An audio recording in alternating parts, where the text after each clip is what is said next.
नमस्कार, मैं हूं सुरेश झा। हमें गर्व है कि हम हिंदू हैं।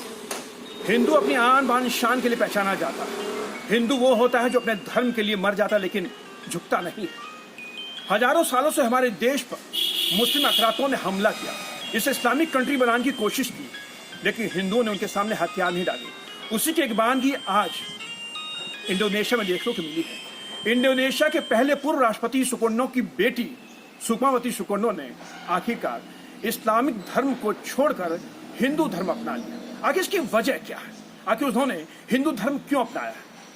ये कहीं ना कहीं एक बहुत बड़ा इशारा करता है इस्लामिक कंट्री के ऊपर, इस्लामिक धर्म के ऊपर। तो आइए इसी विषय पर हमारे साथ बातचीत करने के लिए मौजूद हैं राजनीतिक विश्लेषक हैं अवधेश कुमार सिंह। आइए इनसे बातचीत करते हैं। सर, आपका बहुत बहुत स्वागत है।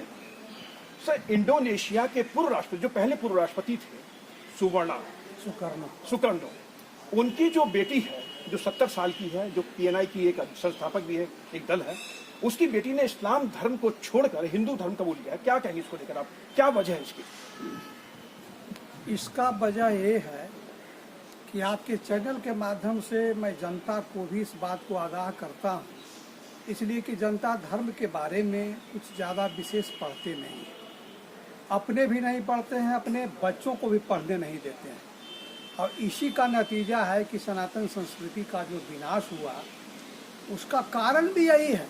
इंडोनेशिया पूर्ण रूप से हिंदुत्व था, 100%, और अभी तक 14वीं शताब्दी में के बाद वहाँ पर इस्लाम गया, और इस्लाम जो है वहाँ बाकी हिंदुओं को मारकर जो भी वो कर करके मुसलमान बनाते हैं उन्होंने बनाया, और अभी वहाँ की जनसंख्या 1.74% सिर्फ हिंदू है, बाकी सब मुस्लिम है।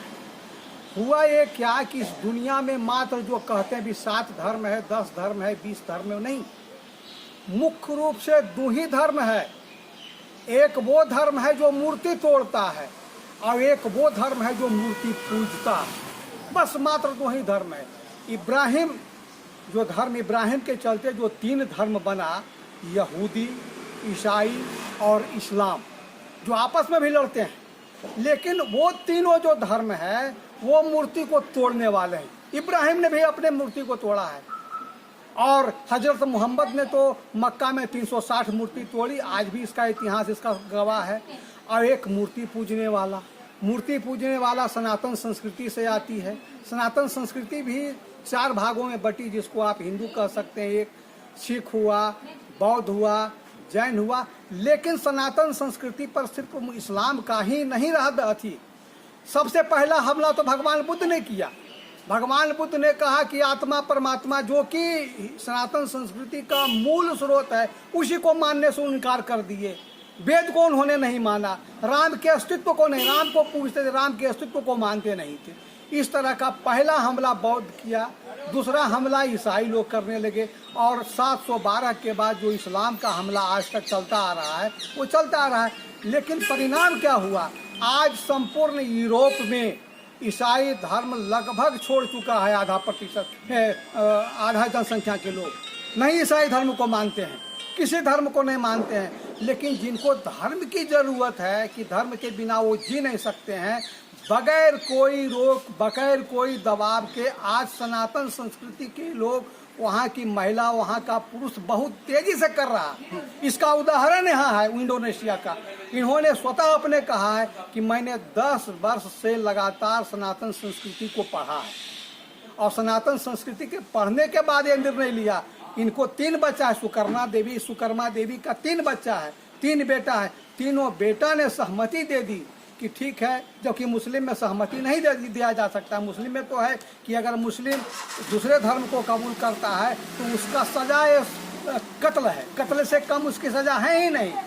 लेकिन उसने कहा कि हम इस धर्म को छोड़ेंगे, और इस धर्म को कल उन्होंने 26 तारीख को उस धर्म को अपना लिया।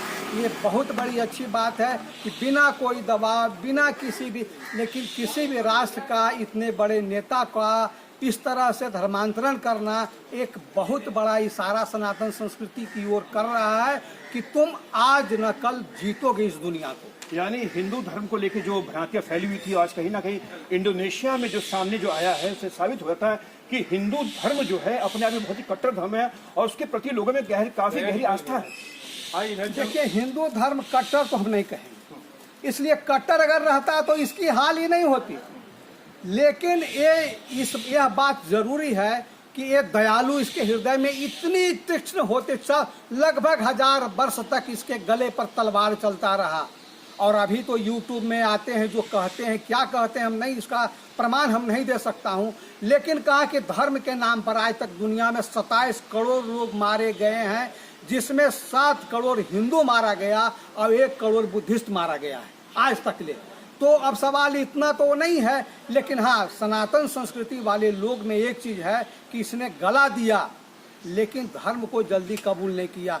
800 वर्ष तक इस्लाम वाले लोग ने तलवार चलाता रहा, तो पर भी जिस समय देश का बंटवारा हुआ था मात्र 23% मुसलमान धर्म हुआ था, बाकी 77% हिंदू ही था। अब आज भी भारत में देख रहे हैं कि हिंदू की जनसंख्या बढ़ी हुई है। इतना ही नहीं, आप 2 देश को आप ले लीजिए, भारत और चीन। भारत और चीन की जनसंख्या का आप देख लीजिए, चीन में भी इस्लाम नहीं पनपा, भारत में भी उसको बहुत जद्दोजहद आज तक करनी पड़ रही है। चलिए सर, आपका बहुत बहुत धन्यवाद। ये थे राजनीति विश्लेषक अवधेश कुमार सिंह जो हमारे साथ बातचीत कर रहे थे। इंडोनेशिया के पहले पूर्व राष्ट्रपति सुकर्णो की बड़ी बेटी सुकावती सुकर्णो ने आखिरकार इस्लाम धर्म को छोड़कर हिंदू धर्म कबूल किया। ये हिंदुओं के लिए बड़ी गर्व की बात है कि इस्लामिक में भी अब आज की तारीख में हिंदुओं के प्रति जो आस्था है, जो श्रद्धा है, उन लोगों में भी बरकरार है। लोग इसलिए इस्लामिक चोला उतार कर हिंदू धर्म का चोला पहन रहे हैं। कैमरा पर्सन राजेश के साथ सुरेश, न्यूज़।